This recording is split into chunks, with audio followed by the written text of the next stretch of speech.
thank you very much for accepting to share your knowledge, your experience. You had a very, very rich experience on emergency crises in Canada in your position of advisor to the Prime Minister and Yes. public people in charge. Perhaps the idea would be that in a few minutes you could tell a little about your career and your experience.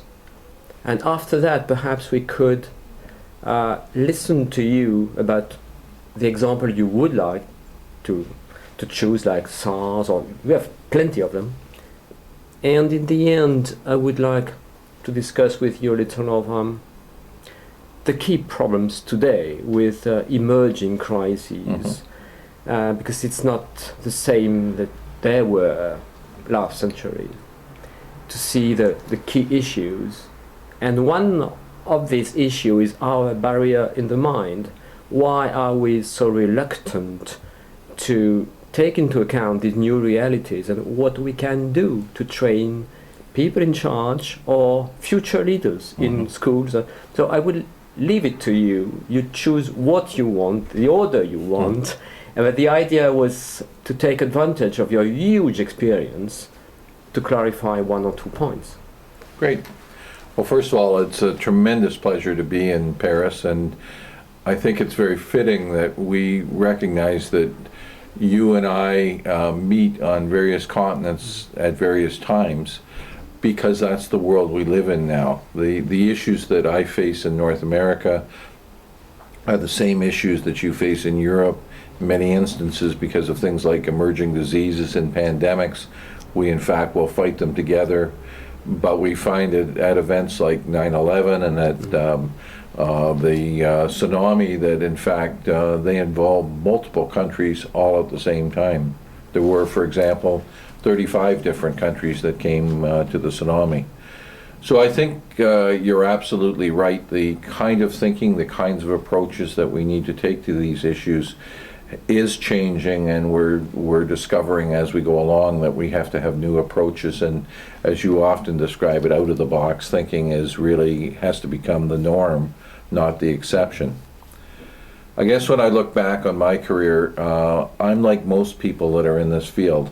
I didn't start out to do emergency management. I stumbled into it really by happenstance as much as anything else. As you're aware, I'm a trained medical doctor, and I became very interested in forensics, and I started my career path then down the forensic field, and spent 15 of the years as the chief coroner of the province of Ontario.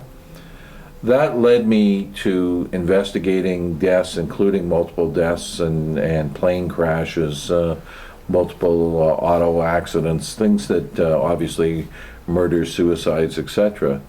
And it led me into the broader field of public safety, because the coroner's office in Canada does inquests to find recommendations and find ways of preventing similar deaths in circumstances. My career then began to include running all of public safety in Ontario, so I had responsibility for the not only the coroner's office, but the forensic lab, for the fire marshal's office, and for emergency management in Ontario. And so I broadened into those areas because I happened to be asked to take that over for a short period. I ended up staying and doing that for 15 years as well. And during that time, of course, many things happened. And along the way, the federal government then borrowed my services to work at things like the Swiss Air crash, at 9/11, at the Bali bombing, at the tsunami. But I also became involved in the investigation of very high profile and very difficult political deaths that in fact were causing emergencies in the countries. In one instance, for example, in Nigeria, the elected president died, and potentially it was leading towards a civil war. The last civil war in Nigeria was the Biafran War, and 1 million people died. So taking forensic experience and emergency management experience into a situation like that In fact, we were able to diffuse it and stop the rioting in the streets and stop things. Ultimately, they had elections again in Nigeria and just finished the second set of elections. So this is where my thinking has evolved, because from a very broad base, it's changed dramatically over the years. If we had done this interview 10 years ago, my experience would have been mainly with things like air crashes, etc. Now it's involved things like terrorism, political deaths, SARS, which I managed, power blackouts, ice storms. And what I would say about all of them is that as you go along, your thinking does evolve, and what you see and how you do it really does change as you do it. But the techniques and the approaches are very similar. My thinking as a medical doctor, my thinking then as a coroner, my ability to transpose that into emergency management was really is about a way of thinking, and it's about considering things from a broad perspective, not getting lost in the small detail as the manager of the emergency, and trying to anticipate what's happening and what is going to happen and what needs to be fixed, and taking broad approaches and not getting lost in the micro detail. But managing a political crisis, or managing a tsunami, or managing a terrorism event, or managing a SARS, it's the same principles, and I really have found I've been able to, I need to evolve my thinking and I need to try new things, but the approaches are the same no matter one to the other, and so I think that's been extremely useful. And probably, perhaps, the idea that when you enter these sort of things, you don't have any script. That's right. Emergencies are not for the faint of heart. They're not for people who love perfect order. The idea of it wouldn't be an emergency if it wasn't chaotic. It's by definition and by nature a chaotic situation that you're going to bring order back into. And so if you think that you're going to do it by a prescriptive method and using the same thing all of the time, and it won't work, and you're bound to fail. We do the plans and we exercise the plans to find the problems, but we shouldn't fall into the habit of thinking that when the emergency really happens that we're going to absolutely be slavishly held to those plans, because nothing will be the way we planned it. And if you do that, you will, I believe you will take a lot longer to solve the problem. For example, in SARS, when I went to see some of the senior officials and the bureaucratic officials in the province, the bureaucrats, and said, here's some of the things we're going to do, and here's some of the priorities, one of the senior people said to me, well, this isn't what the plan says. And he had the plan open in front of him, and he said, we're going to have this committee and that committee and in this order. I said, no, we aren't, because that's not, the priority isn't to do that. The priority is to do the medical side and to stop the infection from spreading. These other things are secondary, and we'll keep people informed when it's appropriate once we've had the first meetings. And the crisis was more than 5 minutes old, so the plan was old as well, and it was time to begin innovating and changing. Yes, perhaps we could take some minutes on the SARS, because it's an extraordinary example of Toronto hit by the SARS coming from the other side of the world, and very surprising things. Perhaps you could clarify a little. Well, first of all, I need to explain how simple it is for an infection to spread around the world. SARS had been going on in Guangdong province. It had been kept a secret by the Chinese authorities. Such a secret, in fact, that later the mayor of Beijing explained to me in a one-on-one meeting that they were not warned of it in Beijing, and in fact the outbreak in Beijing was worse than the outbreak in Guangdong, in part because they were not kept informed of the fact that the disease existed, and they were slow to react at the beginning, not knowing what they were facing. A doctor from Guangdong province went to the Metropole Hotel for a wedding in Hong Kong. He stayed on the 9th floor of the Metropole Hotel, and if you looked at the guest registry of people who were on the 9th floor, there was a doctor from Vietnam, There were some people from Singapore. There were obviously the hotel staff were on and off that floor, and there was a couple from Canada as well.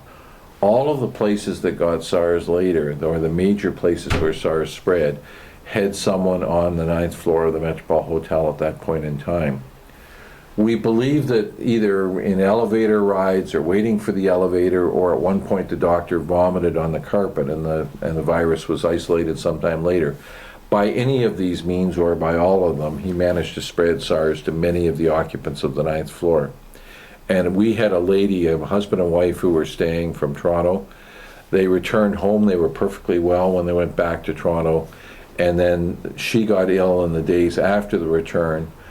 She had a complicated medical history, and people thought it was partly the trip and other things that were doing it. She died, and then within a day or two, her son got very ill. Her son then was the patient who went to the hospital and who actually spread the infection into the healthcare system. And our outbreak essentially was from the mother giving it to the son, and the son spreading it on from there. So it shows you with an emerging disease, at the point in time when they returned, there was no warning on the World Health Organization about an emerging disease.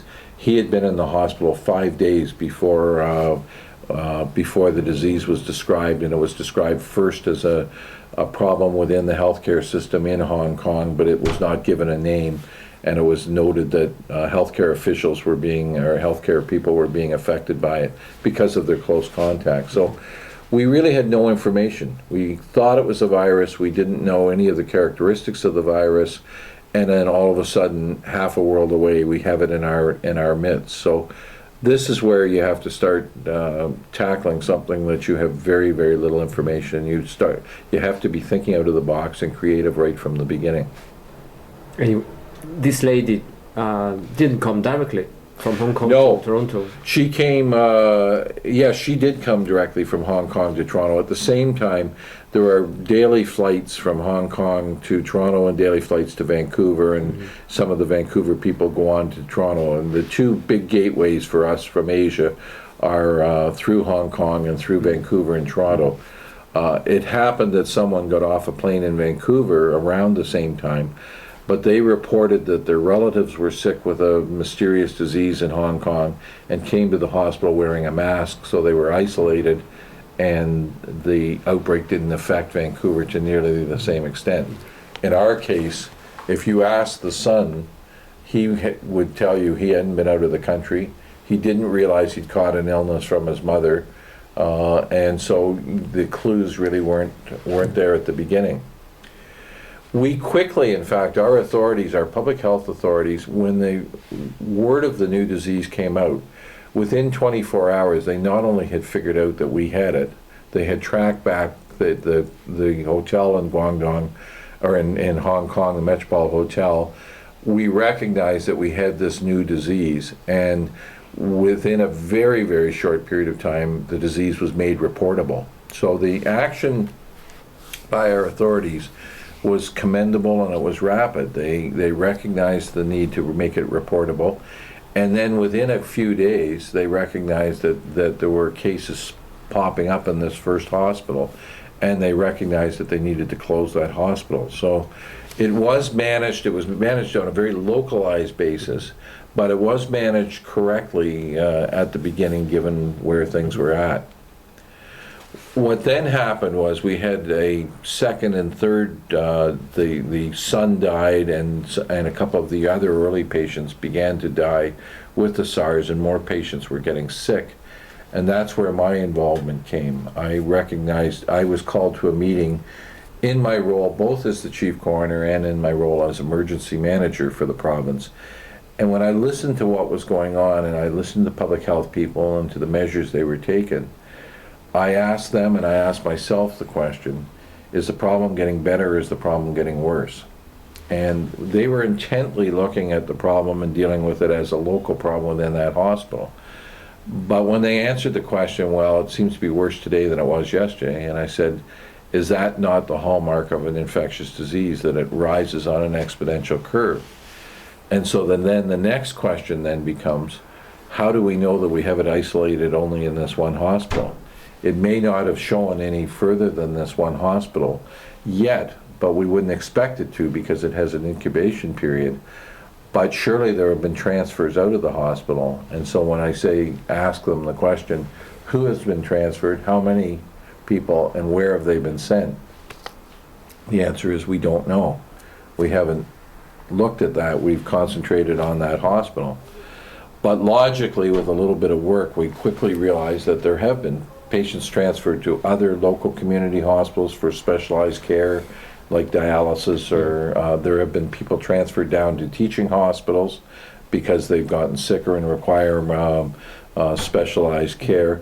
And clearly, those people in those teaching hospitals have been lying in beds next to people who may have been from any other hospital or any other community in the province. So the conclusion then that I reach is that the problem is getting worse, and that likely it has already spread, in fact, outside of the one hospital that we have already isolated. And so what we have is an emerging problem that we really have no control over at this point, and we don't have a plan or a set of actions in place to start to control it outside of the one center. And that therefore would constitute, in my view, a provincial emergency. And so my colleague, the public health, medical officer of health for the province, and myself then go to see the Minister of Health, the Minister of Community Safety, and then the Premier. And within 1 hour of sort of making those appointments, a provincial emergency is declared. We then explained to the Premier of the province of Ontario that why this disease that we had him declare a reportable disease a week ago, and then why closing one hospital is not enough, and why this constitutes a provincial emergency. And this is trying to explain to someone who we've never had a provincial emergency in Ontario declared. Suddenly we have an emergency based on people lying in one hospital who are sick, and we're telling of someone who's non-medical that this is an issue and this is a problem. But we have close enough relationships with these people, and we are senior enough within government that they accept that we're correct, and they agree that we can act. So my next question then to the Premier is what are the limits of my authority in managing this emergency? What are the bounds? How much money can I spend? What can I do that I need to check with? And his answer back to me is to fix the problem. I said, fine, we will fix the problem. So the next thing that we do that first night when the provincial emergency is called is call in all of the people who have been having anything to do with the things up to that point in time. I don't want a telephone conference. I want to see the whites of people's eyes. I want them in the room. I want them paying attention only to the issue at hand. And I want to focus on what is it we know, what is it we don't know, and what are our early measures. And up to this point in time, people are in various places in the city, so they're managing it by telephone conference. And that's the first thing I stop. I say, I want to see all the public health people. I want to see the infection doctors that are looking after. I want to see the physicians that have been in charge of these specific 2 or 3 patients. And we need to sit in a room, and I need all the emergency people.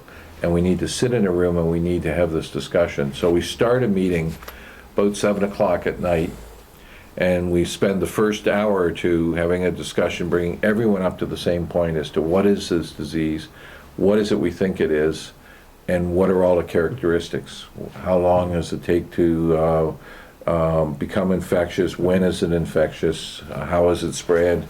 Then we start to say, what is it we know? What is it we don't know? And what are our options to treat it? And we begin this long discussion about what are our options, and conclude, in fact, that we have limited options, that isolation or protection of our workers and our patients in hospital settings is probably going to be the best thing. The second thing that we have available to us is quarantine, because we believe that it is not infectious until you start to have symptoms. And the third thing that is available is good hygiene, washing hands and cleaning work surfaces, etc. So over that night, we meet all night long, and we come up with, the first thing we do is decide that we have to protect our hospitals. We stop elective surgery. We put everyone in gowns and gloves and masks, but we recognize that we have to do it in every hospital in the province, and we have to do it quickly, and we have to build a supply chain to get a huge supply of gowns and gloves and masks into those, because they're using many, many times what they would normally use. So we immediately the next day begin buying gowns and gloves and masks. We begin setting up distribution systems. We shut down visits to hospitals. We shut down outpatient clinics so that we don't want people coming and going until we get it in place. We stop elective surgery, and we issue all of these in a form of a directive. And we have a long discussion as to why it needs to be a directive. And it needs to be a directive because if you say to people, here are some suggestions, they'll, first of all, they'll look and say, well, that's a Toronto problem, not a problem in Kenora, Ontario, which is 1,000 kilometers away. And yet it is, because there may have been a teaching hospital patient that's transferred back and forth. We haven't got time to find out and to track people and to do it backwards. We have to do it proactively by taking the action everywhere at the same time. And we have to get their attention, we have to educate them about the risks of it, and we have to protect them at the same time. And in order to do that, we need their attention. And getting their attention is with a directive, not by giving advice. If we send advice to 200 hospitals, at the end of 2 days, there'll be 400 ways of doing it, because everyone will have a different way, and they'll have even multiple interpretations within the same institution. So at 4 in the morning, we issue a directive saying, emergency surgery is canceled, everyone is in gowns and gloves and masks, you must follow these instructions, we will be modifying them with time, but everyone will modify at the same time, in the same manner, once we've had the discussion. And we do that very quickly, and of course, word of this spreads immediately. So it's not too long after that that I get the news in the morning picks up the provincial emergency from the day before, and there's been a meeting overnight and a new directive has been issued. And I, of course, get a phone call then from the Premier of the province, the head of the government, who says, Jim, you didn't tell me we were closing down the healthcare system. And I said, well, I asked you yesterday, what is my authority? And you told me, fix it. This is what we need to do to fix it. We need to take bold action.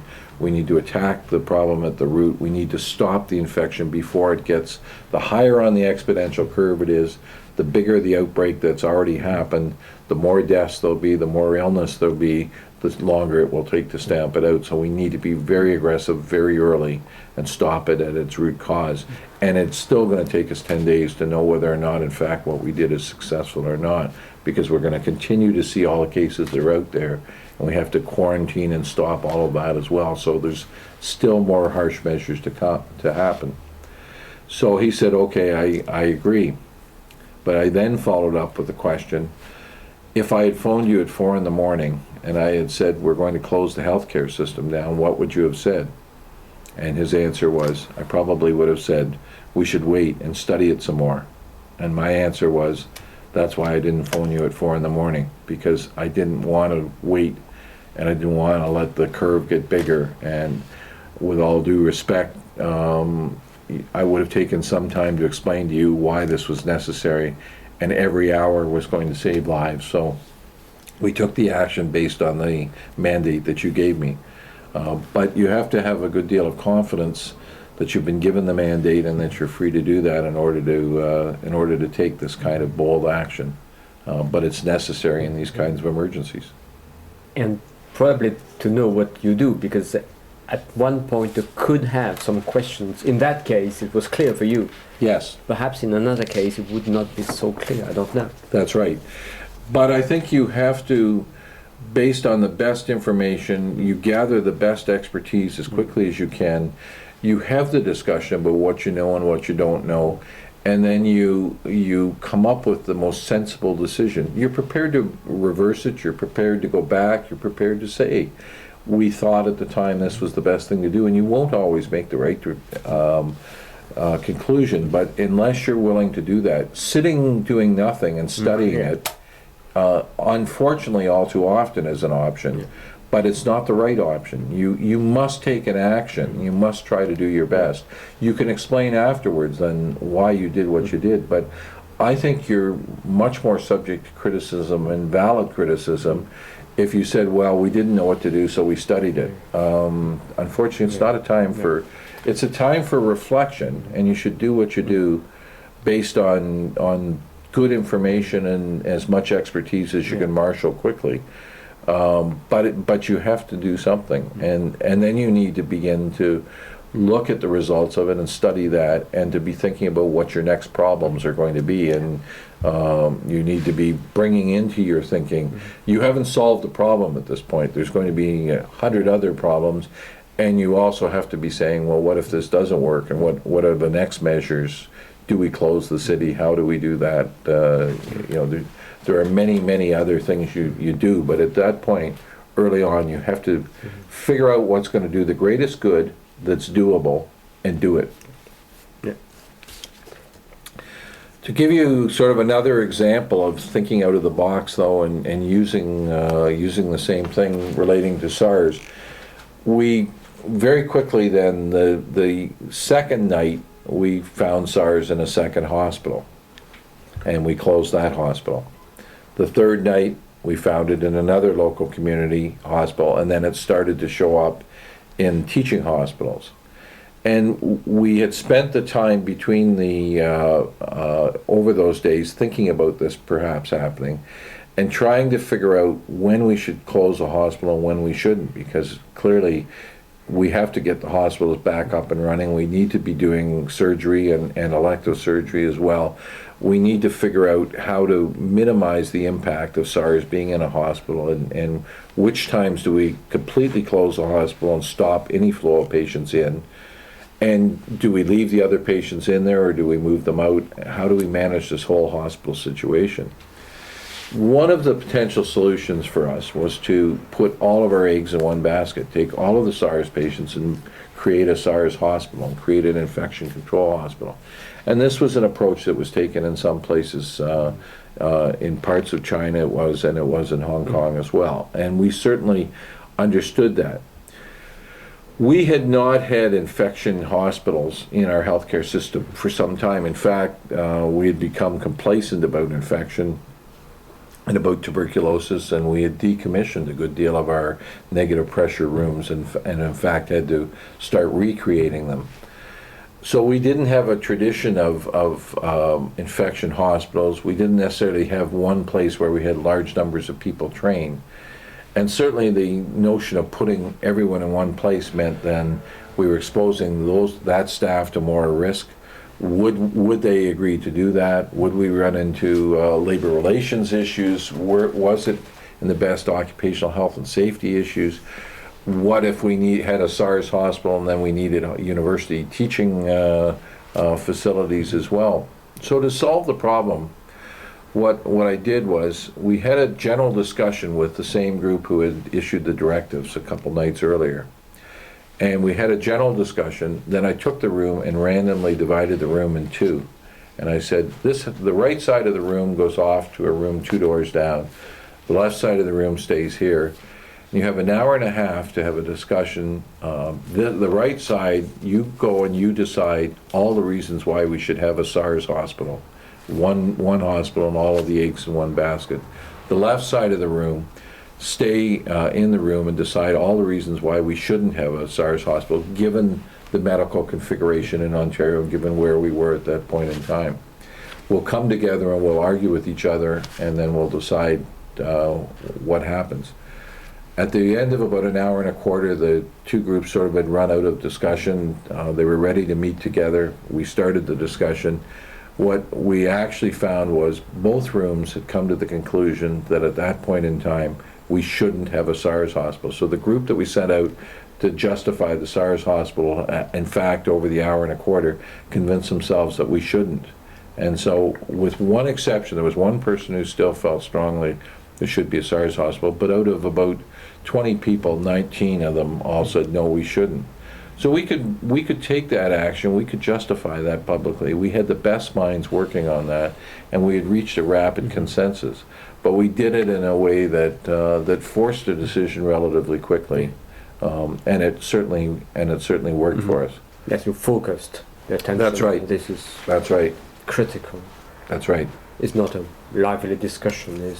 I want No, that. you have in an 1 hour and a half max. Yes. And you know the other are working exactly on the opposite question. So That's right. You have to be good. That's right. You're Yeah. going to have to. We assumed we were going to come back and have a lively discussion. Turned out the discussion wasn't very lively, Yeah. but that was good. That was even better. It Yeah. was beyond my expectations of what would happen. But it solved a very difficult question very rapidly. And throughout SARS, we created a scientific working group that was multidisciplinary in nature, nurses, doctors, family practitioners, surgeons, infection control people, labor, doctors who do occupational health and safety, a broad cross-section, but we would give them problems, and I would give them problems sometimes with a 2-hour turnaround, and some problems with a 1-day turnaround, some problems that I would say you've got 3 days probably to solve this one. But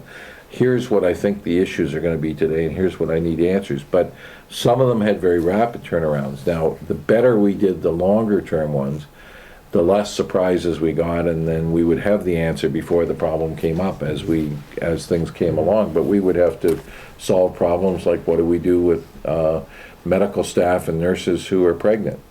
Do we have them working? Do we not? Do they have extra protection? What do we do if we get a breakout in the jails? Should we close the school? Should we not? Should we close the city? Should we stop public gatherings? Hundreds and hundreds of questions, but we focused the answer with the best group that we could, but with very strict timelines. Yeah. And you have a conductor. You are the conductor. I'm the conductor. It's not just fuss. It's just an orchestra. That's And right. You, Exactly. It's an excellent analogy. It's an orchestra. I actually don't pay attention. I'm a lazy conductor. I don't pay attention to every note.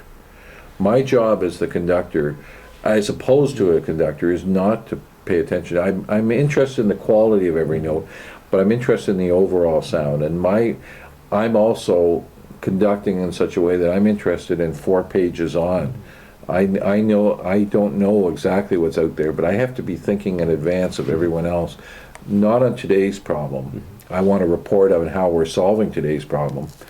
But I don't need every detail of we're short masks in this hospital. If we're short masks and we need to order them, I need to say, go and order them. But I send somebody off to solve that problem. I'm worried about, yes, we've got to do today's masks, but I'm worried about, is our supply chain good for a month? What are we going to do if we have to close the city?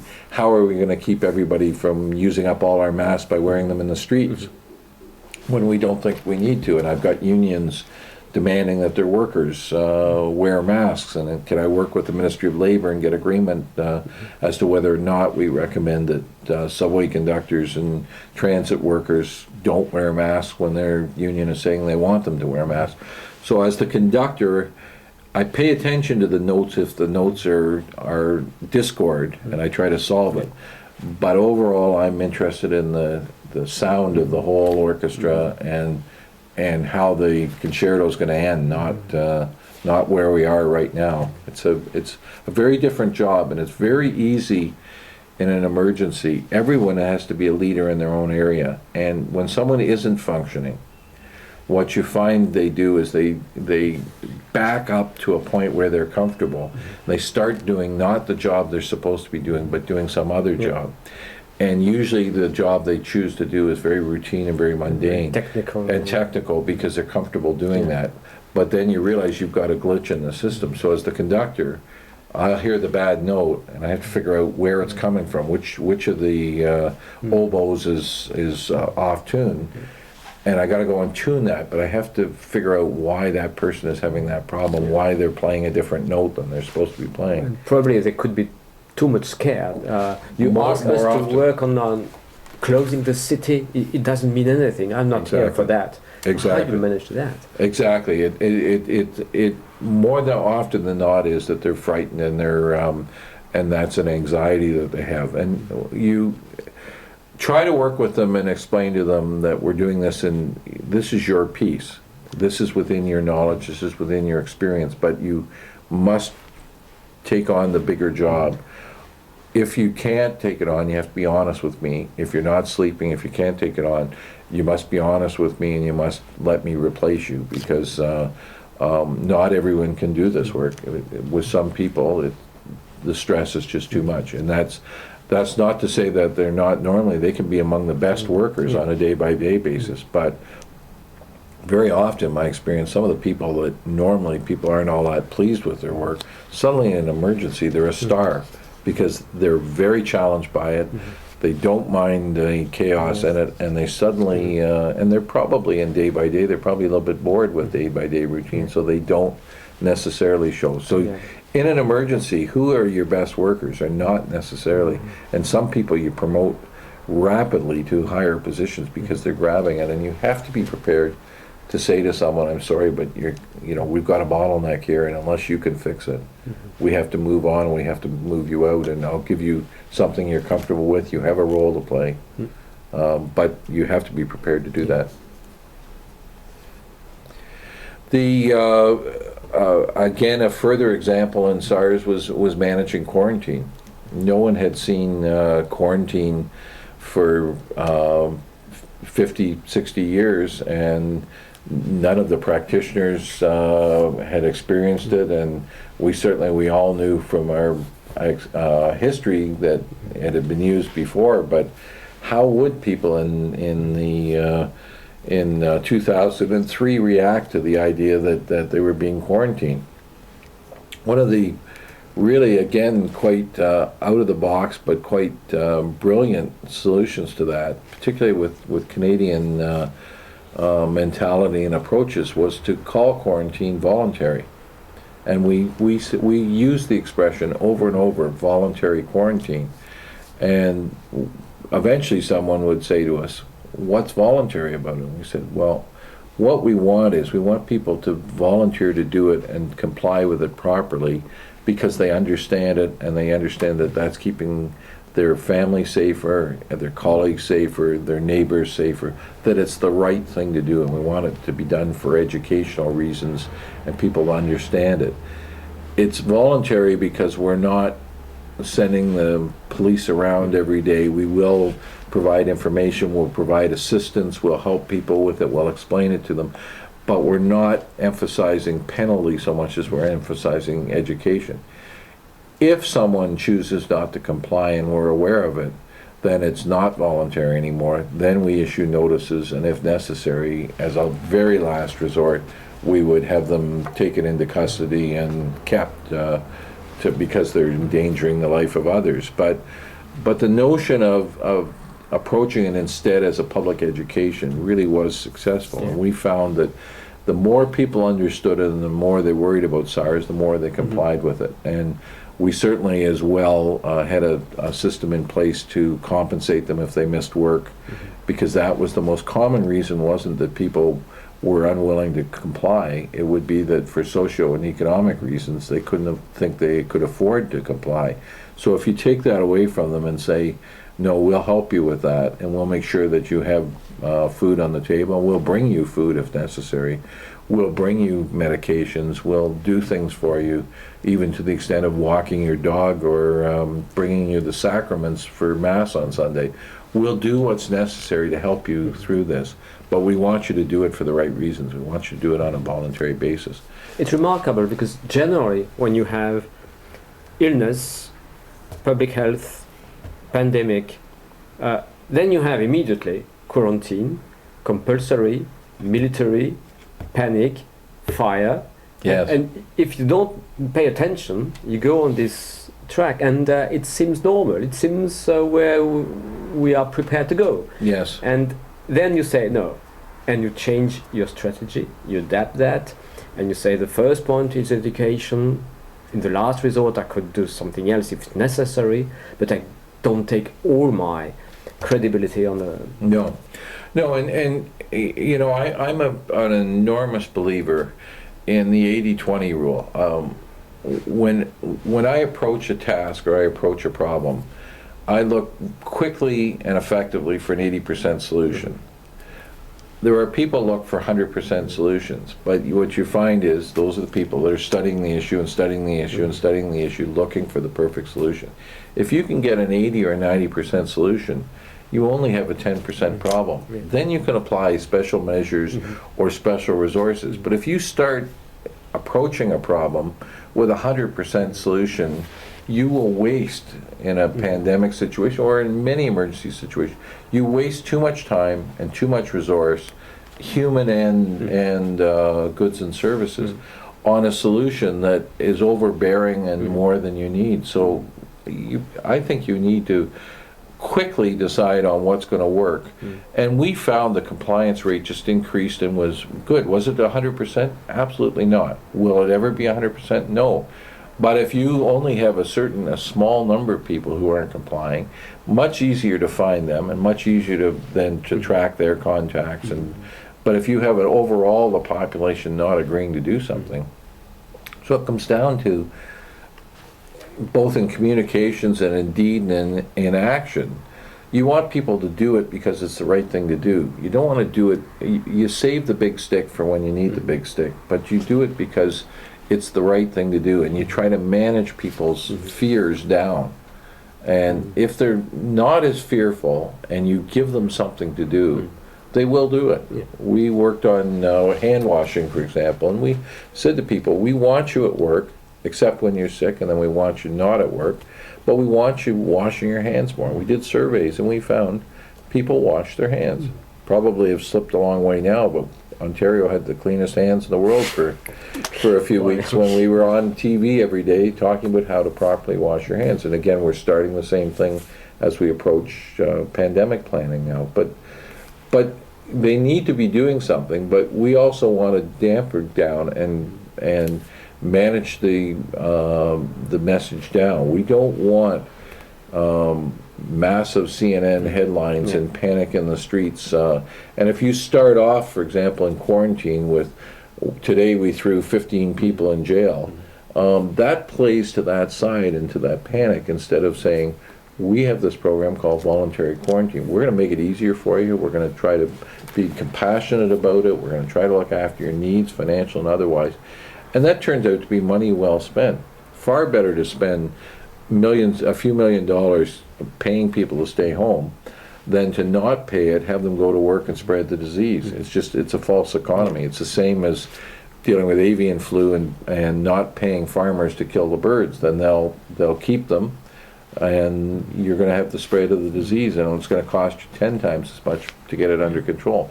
Ultimately, you're going to end up paying for the birds anyway, one way or another. And you do it by education and compassion and taking measures, not by the big stick. Passing laws in the middle of an emergency.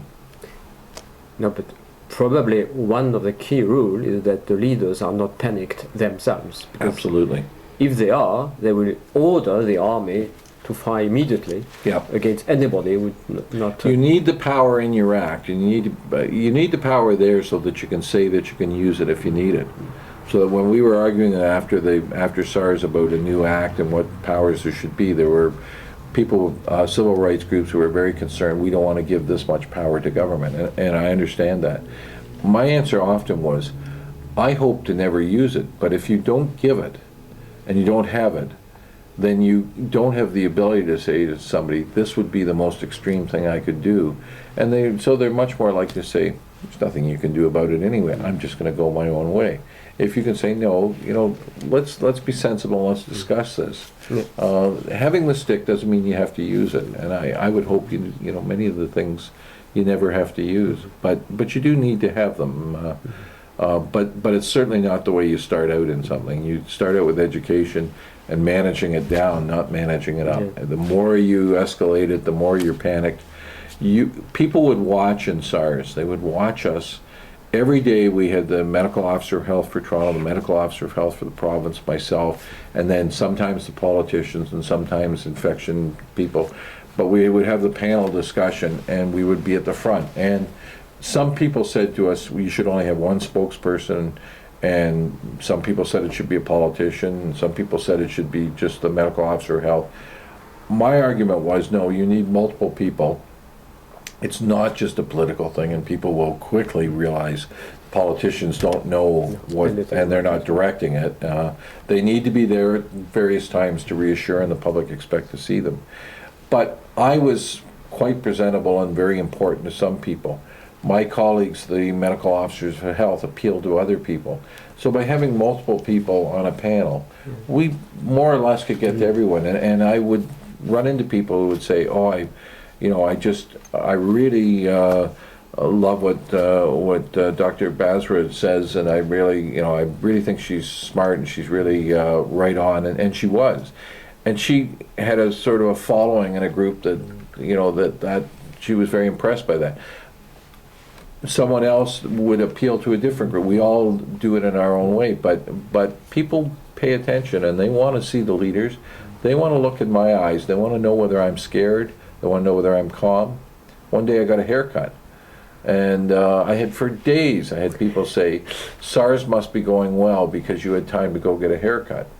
I didn't dare tell them that my mother kept phoning me and telling me to get a haircut, and I finally did. But I did have time because SARS really was going better, so that convinced me. People watch the leadership, and your own people. You must be calm, because everyone around you is watching to see how agitated you are, and you must stay very, very. You have to be every leader at various stages has to. Their team is watching them, and they have to be the calmest one on the team. Yelling at people, stress. You use humor a great deal in an emergency. My meetings often were I would make funny comments, and someone would say, you aren't taking this seriously, if they came from outside. But it's a method of relaxing people and keeping them. You keep them focused, but you stay very, very calm. And again, it's breaking the simple rule saying when you communicate, you have one person, one message, and all that. This again shows a sort of terror from the leadership. Yeah. It's much better to say we are 5, we are 4, we have different culture, but we have a coherence in our message, and this coherence is just what you need to show people that you are not terrified. That's right. Just working on a question. And you were able to answer any question. Potentially, if there's one person and they're asked a question outside of their area of expertise, they have to say, I haven't got a clue, I don't know, that's not my area of expertise. This way, almost every question could be answered. Now, initially, the government public relations people said to me, okay, if we have to have a press conference, we'll go out and we'll do 15 minutes. I said, no, we won't. And they said, oh yes, 15 minutes, make it short, make it snappy. I said, no. We're not going to make it short, and we're not going to make it snappy. We're going to make it boring. We're going to answer questions as long as the press keeps us. And every day we'll answer questions until they've asked every question. And if it's confidential information, we'll explain why it is. But we will answer every question, and people want to sit and watch us for an hour and a half, they can choose. Otherwise, they can dial us out. But they'll have so much information that no one can say you're hiding information or you're not telling us the truth. They'll see us answer those questions, and what will happen after a few days, they'll gradually run out of questions, but we'll build some trust. Then after a few days, somebody came to me and said, okay, well, we've done that, and we've done several days of this. Let's start having a news conference every second or third day. No, we can't do that either. Why not? Well, the answer is, if we stop having a news conference every day, the press has to find a story. They'll go out and they'll find critics or people who don't agree with everything we're doing. Then we play catch up over the next few days. We continually answer questions about why we didn't do something rather than why we did do something. And we begin to undermine public confidence. We will have our critics, and they will go and see them. But we want to be always first, and we want to present our side, and we want to build public confidence. Then it's harder for the critics to undermine what we do. But I don't want to talk in short sound bites. I'm not afraid to give a long technical answer, as I'm doing on this tape. because I want them to be impressed with the depth of our knowledge. I But want. against you are going against the rule of what is a Of good course. communication crisis, because you must be strict, you must have a door behind to go to flee, but you are not there to defend a company. No, It's not that. No. It's to save public health. I'm there to calm everyone down and to bore them. I'm there to make them so comfortable that they don't need all of the detail. They're comfortable that we're looking after it for them. It does go against most communications experts, and those rules. I understand the need for those. I have some communications background myself. I understand. I can speak in sound bites if I have to, but sound bites are controversial, and they don't convey proper messages, and they can be interpreted as off the cuff. None of those things are what we want to be in an emergency. So I argue that the communications really has to be very different, and you have to approach different markets in different ways. I went on some of the hip TV shows. I went on morning TV, the equivalent of what's called Canada AM in the morning national news programs. But we did a press conference every day. I did some phone-in radio shows, because different people listen in different ways. We gave interviews. We did NBC News in the United States, CNN, BBC, all of the, because we wanted different messages in different places. And I think this is a big lesson for any outside-the-box crisis now.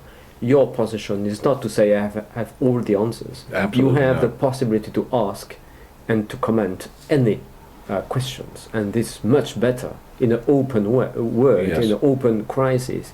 The idea I have all the questions, all the answers, so go on and I have that, you are finished very rapidly. Yeah. You have. Yeah, I think it's an approach rather than a knowing of all the Yeah. solutions. You don't. No.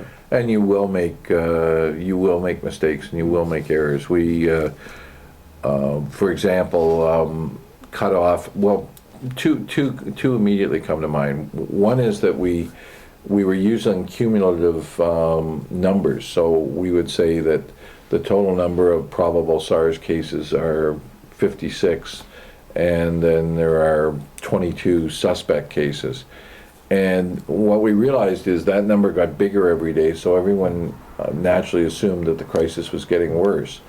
We also had in the statistics, but we didn't emphasize enough, rather how many new cases each day, and how does that compare with the number of new cases the day before. And the cumulative results took away from that kind of analysis. At one point, if you have 150 cases, and yet in the last 3 days you only had 2 new ones, that's good news, but it gets lost by doing the numbers wrong. So that was something we clearly learned from that mistake.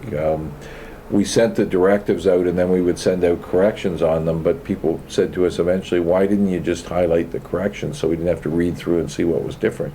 We said, because we never thought about it, and no one phoned us and said, just highlight them. All we need is help us. We're in a vacuum in here, thinking we're doing all the right things, but you make decisions. We cut off visits to hospitals, but we meant for there to be visits for births and for dying patients, etc. But we forgot, for example, elderly patients rely on their families for orientation and stuff. We had to liberalize the rules as we went along. We still needed to keep the flow of hundreds of people in the hospital down, but we had to liberalize the rules. And you do the best you can do, but you got to be prepared to go back and look at it and change it. But you don't do it by a formula.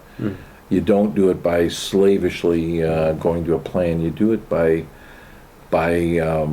having discussions and by opening up the communication with the people at the ground level and the people who are making the decisions. And you try to let as much of the decision at ground level. Don't micromanage. Don't let people be intuitive and let them be innovative at a local level. If they've solved the problem, then it's not my problem. I don't care how they're getting it done. If they're getting it done, I'm happy. My best days are when nobody comes to me with a problem anymore. Then I can think about whether or not there are any more problems I have to worry about. But when I start going to meetings and people aren't hounding me for a million problems, I'm successful. I should be out of business first, while they finish managing it out. But I run out of work. If I'm doing it right, I run out of work first because I'm focused on the high level stuff. And again, how you prevent people to take fixed and definitive rules? In that case, you had quarantine. Next problem, you could have a flu and then decide, no, this is not the case for quarantine. That's and then right. people would tell you, hey, it worked last time. Yeah. Let's do a very beautiful quarantine. It would be efficient. And Yeah. then again have to... Yeah, I think you have to start out very early by saying we might think that there's a need for, people want governments and they want somebody to do something.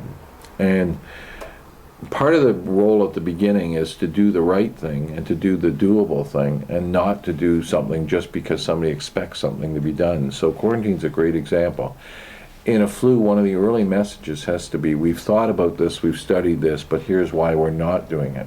We don't want to start doing it. We don't want to spend all of the resource tracking people and putting them in quarantine when we know that it's not going to work. We're better instead to do this measure, and here's the reason why. And you're going to have to repeat it for 5 days. You're going to have to get people to understand why. But there is no point just doing things just for the sake of doing them. And we face that problem in pandemic as well. The first reflex action is let's close our borders. We can stop the pandemic by closing borders, stopping all people moving and stopping trade. Well, first of all, it won't work. And I don't like doing something that 5 days later I have to say, you know what, we just did it to make you happy, but it doesn't really work. And now you've lost public confidence. And you've spent all the effort trying to do something that isn't doable.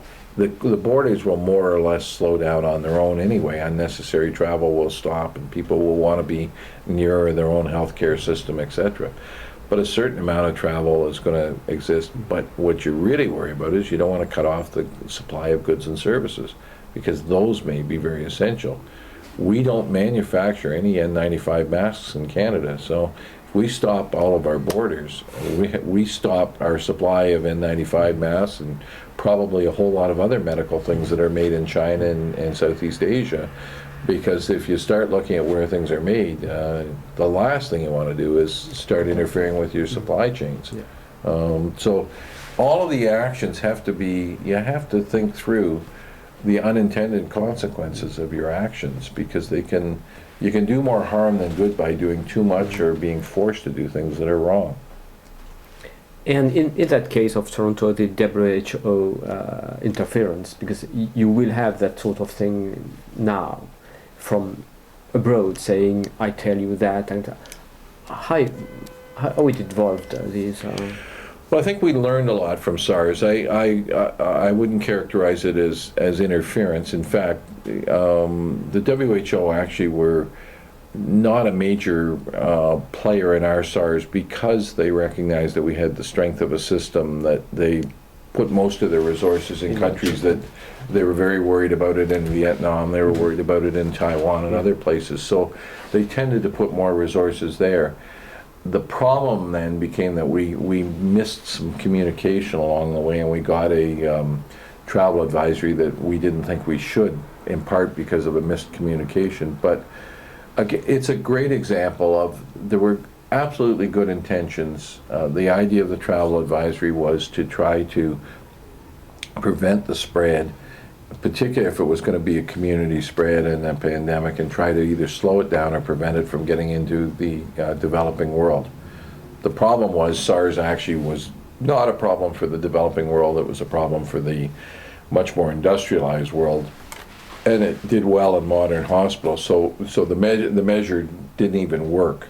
But what the measure ended up doing then was, there were rules to be followed if there was going to be an advisory, but somebody was away and the rules weren't followed and we ended up with an advisory. Well, the effect of the advisory was, first of all, that potentially it undermined public confidence in what we were doing.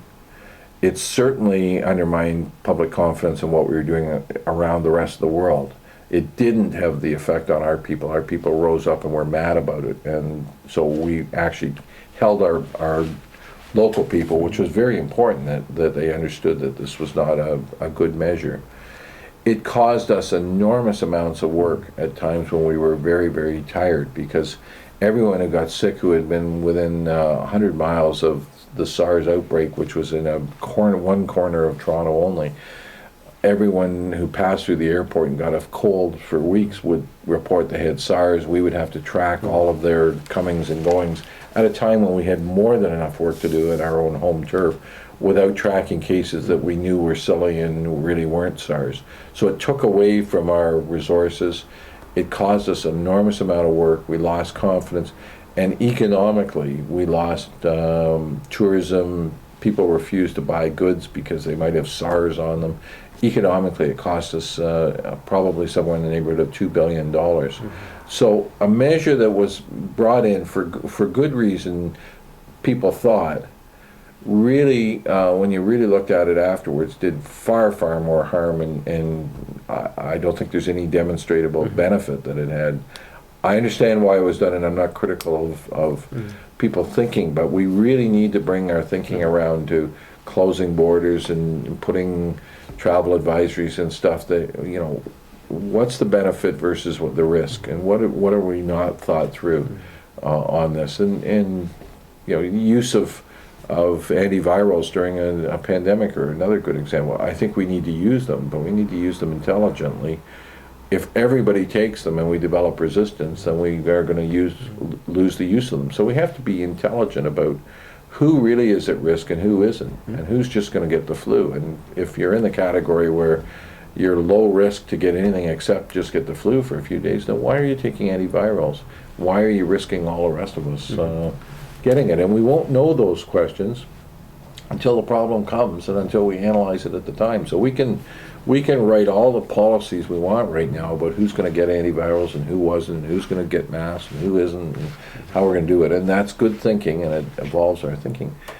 But when it really happens, then we have to think about what is the value of doing this, and what is the unintended consequence, and given the real circumstances we're in, what do we do and what do we not do, and not be a slave to the plans that we drew up.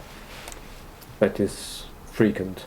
Oh yes, it's much easier to follow a set of plans.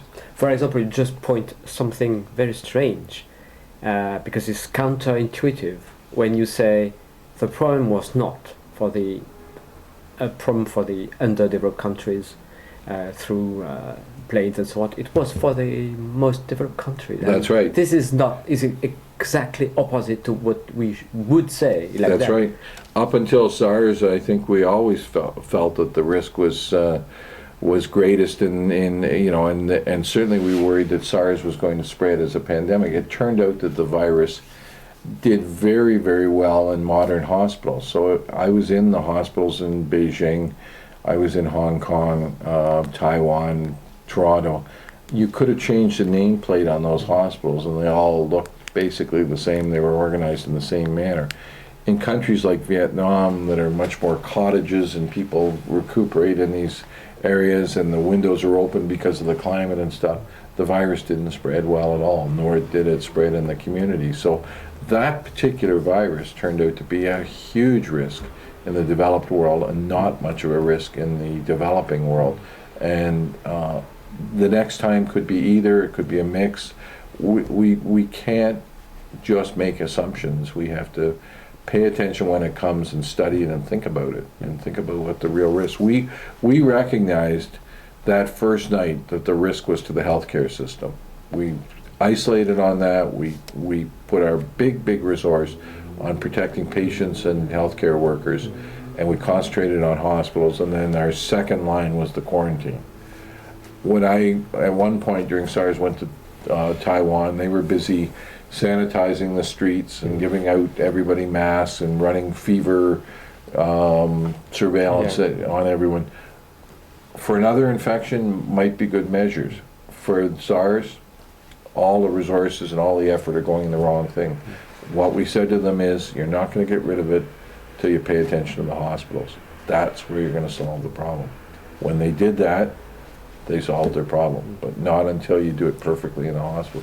That was the unique feature of SARS.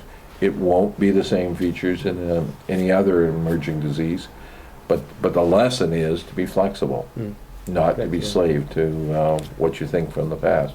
Yeah, because it would be terrible to work on the flu pandemic from the strict lessons of SARS. That's right.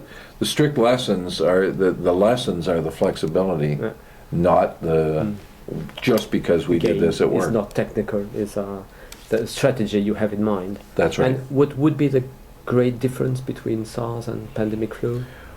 Well, the SARS didn't become a pandemic because it didn't spread in the community. A pandemic flu will spread in the community.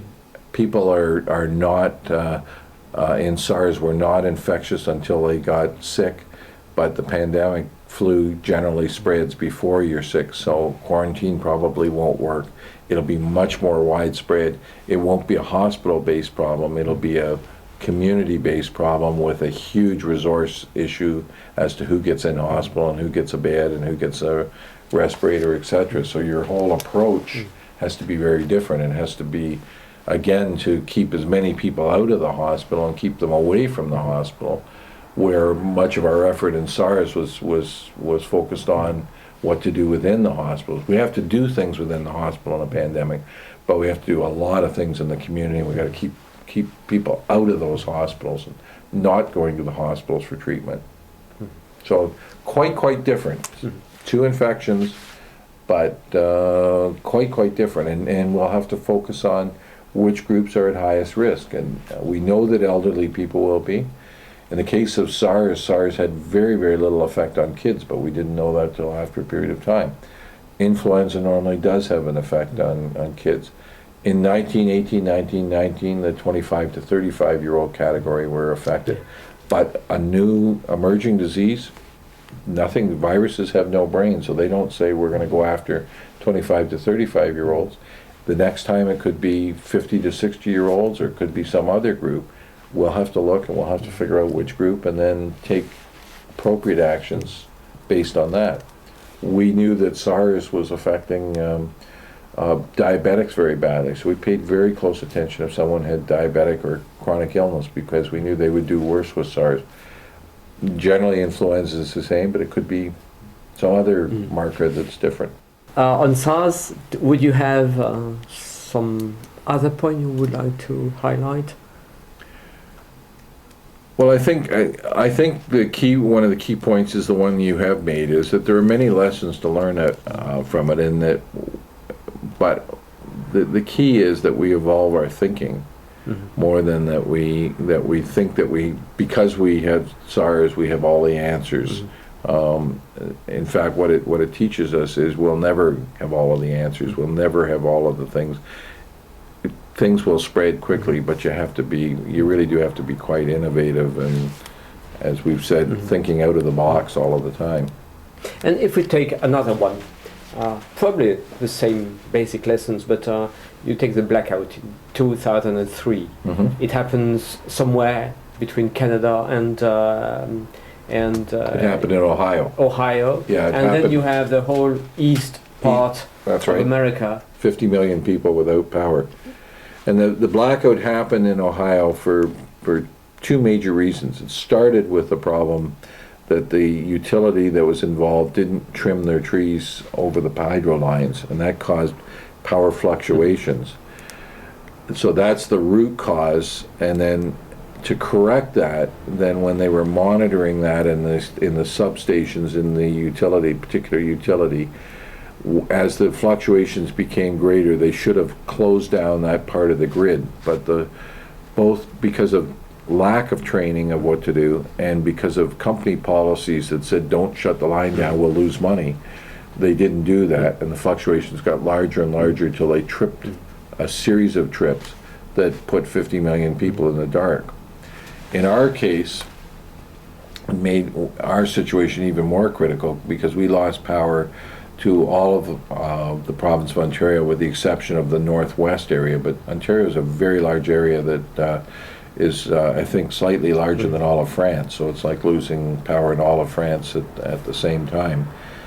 And like France, we are heavily nuclear dependent. We have over 50% of our power is from nuclear. And what happens then when the power goes off, as a precaution, the nuclear plants self-poison themselves to shut themselves down safely. But once they self-poison, then it takes days or a week to start them back up again. And so we knew once it happened that we not only faced the problem of no power, but we were faced a problem where New York State and other places that weren't as nuclear reliant would be up quickly. We were going to face a public that were saying, why aren't we having power? And we can only borrow so much from the grid because the other people are all getting back on the grid anyway. And we're going to have a long-term problem because we can't. So we need to start explaining early on, this is a bigger problem for Ontario than New York or Pennsylvania. It's going to be longer lasting, and we're going to have to take measures that are a little more drastic than those places in order to manage this. But if we manage it together, we can get through this, and we can keep civil order.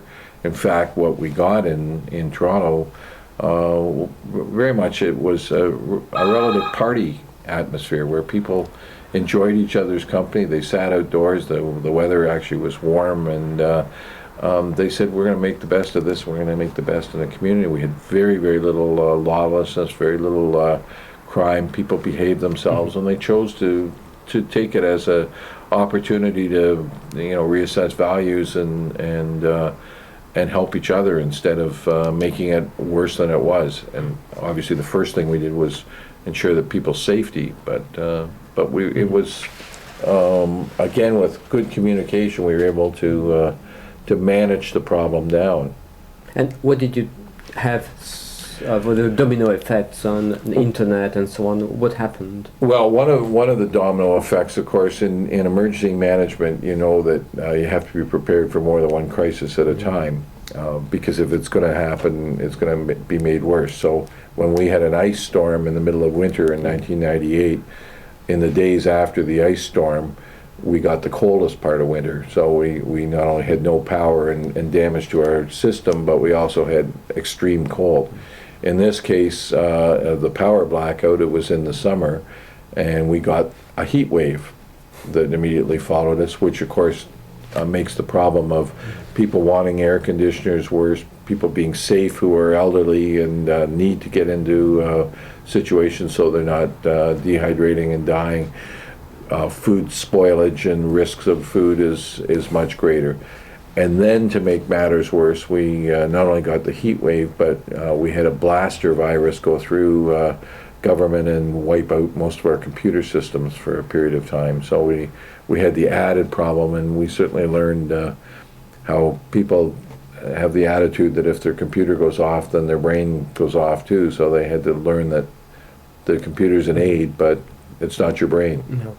And you use your brain, and it's like me saying, if I take my glasses off, I can't think anymore. I can't see, and I'm going to have some problems, but I can work my way around that. But it doesn't affect my brain unless I let it affect my brain. So that's the kind of problem you see in these crises, that there will be things come up that you never thought of. And suppose now we try to look at what is emerging on the horizon. What kind of scenarios you see, and what kind of surprises, and what kind of grammar, mind, how to educate people in charge. Because the more and more we go towards very unthinkable events, there is a tendency to be very scared and say, we have plans, let's apply that, and don't ask questions now. So how you would formulate that? Well, first of all, I certainly in speaking to political leaders and senior people in governments, I always make the point that we will see emergencies, and we'll see increasing numbers and increasing severity of emergencies. The debate about whether or not we're having some form of global warming seems to, in fact, even the diehard people are starting to acknowledge that there are weather effects. And of course, the weather effects aren't as obvious as just saying, well, it's hotter or it's colder. We're seeing droughts in areas where we've never seen droughts. When you see drought, you also see forest fire, for example. We're having forest fire problems like we've never seen, and you see this in Greece, and you see it in California, and you see it in the Yukon and Canada, and in Arctic areas where we're getting drought as well. So, and you see heat extreme enough as you saw and I often talk about the Paris summer and the deaths. I mean, these are catastrophic emergencies.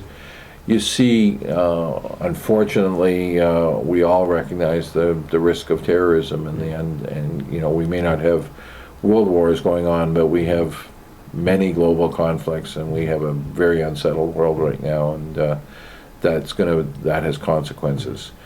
With travel, we see how quickly emerging diseases are going to happen, and we will have a pandemic. The question is, will it be mild?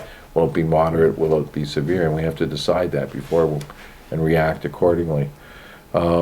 We see the effect of things being linked together, whether it's computers being attacked by viruses and losing the ability, and computers are obviously controlling huge amounts, in ever-increasing amounts of things, or whether it's physical linkage like our hydroelectric systems. But things can go wrong, either weather-caused or human-caused, as happened with their blackout. So when we see all of these things, very quickly you realize the scope and the size of them is much, much more. They're much harder to, it's not just a matter of turning the lights back on. There are many issues arise in all of these things, public safety obviously being the most important one, but there are psychological, there are social, there are economic issues that are far-reaching. So all of that has to be thought of and to some extent planned for. But I think part of the planning, and these are multinational, I mean, whether it's the tsunami infecting people, or 9/11, or power blackout affecting 2 countries, all of these effects are, and you have supply chain disruptions as a result of all of these things, etc. So the solutions have to be very different than what they've been in the past, and we need to write plans, we need to do exercises, but I think we have to be prepared to think differently about these things, and I think we need very strong leadership as well, and we need governments to commit to the leadership. Generally, governments don't like to give up power, and they don't like to make commitments in advance, but we need to know that somebody is thinking about these emergencies, and somebody is going to be managing these emergencies, and that person needs to be very senior. They need they can't be buried in the middle of an organization. They have to be the person that's speaking to the Prime Minister or the President, or they have to be senior, they have to be trusted, and they have to know they have that mandate in advance. And we saw in Katrina, we had someone with no emergency training operating FEMA, and he may have had very good political smarts, but unfortunately had never managed a big emergency before. You have the President then saying, oh yeah, he's my man and he's fine, and then 2 days later he's firing him because he isn't his man and he doesn't, you have to think about that. Your head, if the head of FEMA isn't going to run it, that's fine, but then you have to know that it's George Brown or Sam Smith that's going to be the person that we're going to tap him on the shoulder, and we're going to give him that responsibility. And you don't decide it when the emergency happens, you decide it in advance, and you do it with people that are senior enough that everybody understands they're going to be the general. This is a warlike situation, and there's a lot. You do it by consensus building, but somebody has to be the general. Somebody has to lead it, and you need leaders at all levels. People have to be empowered to do that, and to recognize that it's not a cut and paste, and it's not formula driven. It's an attitude and an approach, not a. It's nice to have the formula, but you're going to vary from the formula.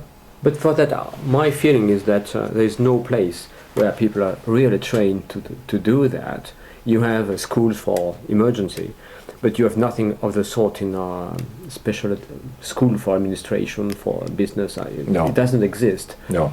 So my fear is that you could have, I remember the remark by Bismarck saying, as long as a war college is in Paris, there is no problem for Germany. And you could have this something like that for crises, as long as they go on with their plans. crisis can develop, no problem. Yep. So what would be the great changes to have in our education system and preparation of leaders to be able to think differently? Yesterday you told me we could have a pandemic, but for example, just for the developed countries. And this is absolutely not in our... What we like is something which is everything equals everywhere. It could be very strange with hubs somewhere, and how to educate people to do that. Yeah, I think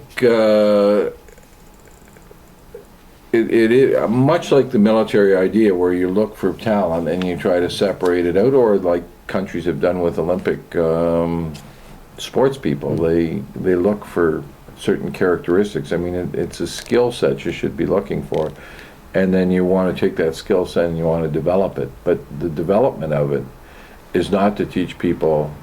You need people who think by rote and can do it at certain stages of an operation, but that's not the leadership of an operation. In fact, what you want to teach people is how to think abstract, and how to think to be managing something right now, but also thinking of it in the future. How to listen to advice, how to put people together in a room, how to remain calm when others are. And some of this you teach and some of it you don't, but you need to find those people. I mean, unfortunately, so far, most of us came about just by happenstance, how we ended up where we are, and that's probably not a good way to do it. But it's, I think you could go a long way, but it's a much more of a informal type of a teaching, and it's teaching thinking skills and cognitive skills more than it's teaching how to follow a formula. And but we're so used to do that, because then you can have an exam and you can quote people, and we have to change all that. Yeah. And I think from time to time we have this sort of a top-off exercise, and we don't have so much of that for leaders. The leaders come to see if firemen know how to have their hoses, but the key would be to train these leaders when they don't have any script anymore, where they don't have any clear information, when it's just counterintuitive, and we should train them at the G7 level. I don't know. Yeah, and probably let them fail at some of these exercises so they understand that that it's not as simple as just following a formula. Let them realize all the things they don't know and what it's really like to start in something when you have no answers.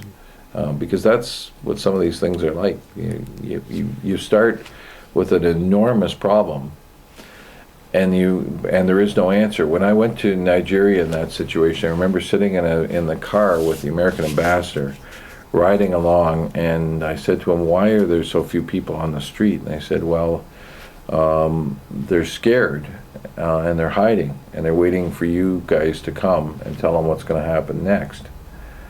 And I was sitting, but my knees still buckled even though I was sitting, because I realized I had no simple solution. Because if as a team we found that the leader had been poisoned, then they would riot in the streets. If we found he died of natural causes, they would say we lied, and they riot in the streets. So where's the solution? Where's the solution in SARS when we're looking down the gun at what we think might be a pandemic, and we're trying to stop it, and we're trying to stop it from spreading in the rest of the world and across our own area?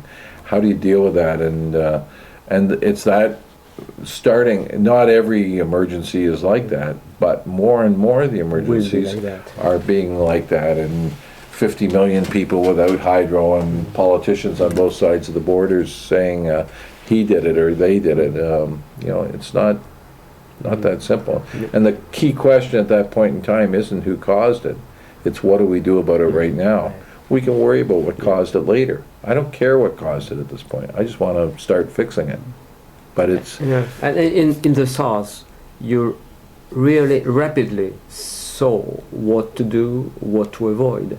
But in the Nigeria case, or something like that in the future, it could be very disturbing for even the conductor when you don't have the partition, you don't have the notes, you don't have anything, and you don't even know how to clarify a way to go. Yep. And how you face that when even the conductor just in the blue.